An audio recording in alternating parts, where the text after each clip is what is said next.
Not leaving until they give me my brother. If I have to fight them tooth and nail, I'm getting my brother. Tonight, a passenger on board the Amtrak train involved in Monday's deadly shooting is speaking out about what she left behind and her struggle to get it back. Good evening and thank you for joining us. I'm Amanda Gomez. And I'm Sean Mooney. There were 137 passengers and 11 crew members on that train when bullets started flying on Monday morning. And many people on board are still spending their days in a hotel here. We are now learning some of those passengers will be able to leave and head back home as soon as tomorrow, but some are saying they are not leaving without their personal belongings. News 4 Tucson Shelley Jackson joins us live from downtown with more. Shelley. Sean, you may not think of a witness as being a victim, but many passengers tell me they do feel victimized. I'm not leaving without my mom. I'm not doing it. I can't. Pamela French was transporting her mother's ashes from California to Oklahoma. She was on the same car where Monday's shooting took place. I didn't grab my purse. I didn't grab Charlie's food, our dog, or anything. I mean, and they're saying that we can't have it and we might not get it for 5 months. Another passenger was bringing her brother's ashes home to Arkansas. He died August 17th, and my aunt brought him to me to bring back to my mom in Arkansas, and he's still on the train.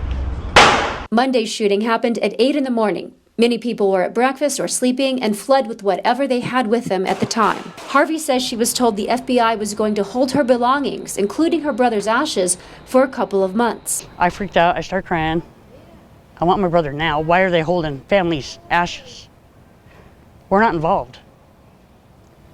I mean, I don't get it. Why can't they just give our stuff? I just don't think it's right that they should keep our stuff from us if it wasn't involved in the shooting. News 4 Tucson reached out to Amtrak and the FBI. Amtrak declined an interview. We have not heard from the FBI. Meanwhile, both Harvey and French are dug in. They say they aren't leaving without their loved ones. I can't sleep. All I do is cry. I got my mom and my son at home. I want to go home. But we're stuck here because I'm not leaving without him. You know, they said they'll mail us our stuff. How do we know my brother's not going to get lost in the mail? Now, many passengers are having to arrange for locksmiths so they can get into their homes or their cars. They are without cell phones, without wallets and IDs. Amtrak is giving them $500 gift certificates so that they can replace those items. Many passengers are expected to leave Tucson tomorrow. From downtown, Shelley Jackson, News 4 Tucson. Thank you, Shelley. When it comes to that shooting, the shooting suspects, we know one is dead and the other is in custody. The dead suspect's name has not yet been released, but the second suspect, Devontae O'Keefe Mathis, appeared in federal court this afternoon. News 4 Tucson's Danelle Confair was in the courtroom today and has the details. Mathis appeared through teleconference, the judge then deciding he would remain detained because he was at risk of non-appearance since he was on probation prior to the incident. Devontae O'Keefe Mathis is being charged with knowingly and intentionally possessing with the intent to distribute a substance containing marijuana.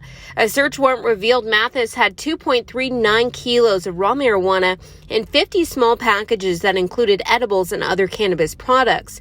News 4 Tucson investigators found this isn't the first time Mathis has had a run-in with the law. Court documents show that Mathis had a criminal history in Texas dating back to 2019 that include marijuana and a weapon charge. Court documents from Monday's incident say that one of the DEA agents had observed Mathis move 3 bags 4 rows away from him on the Amtrak.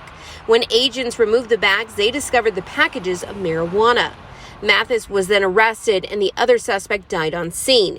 We reached out to Mathis's attorney and the government's attorney and both said no comment. Mathis is due back in court for a preliminary and detention hearing on October 21st. From downtown, Danelle Confair, News 4 Tucson.